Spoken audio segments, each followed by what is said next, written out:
হাদিসটি এরকম, আমাদের নবীজি কি বলেছেন যে আল্লাহ বলেছেন তাকানোটা হলো ইবলিসের বিষাক্ত তীর সমূহের মধ্য থেকে একটি বিষাক্ত তীর। নাউজুবিল্লাহ বলেন না।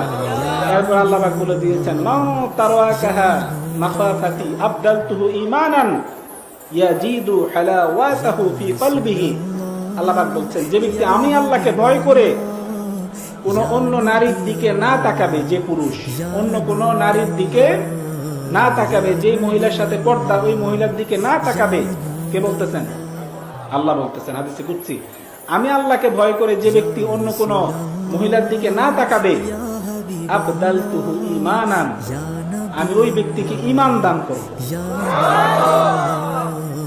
আবদালতুহু ঈমানান ইয়াজিদু হালাওয়াতাহু ফি কলবিহি, এমন ঈমান দান করব যে সে ঈমানের স্বাদ সে তার অন্তরে কলবের ভিতরে অনুভব করে।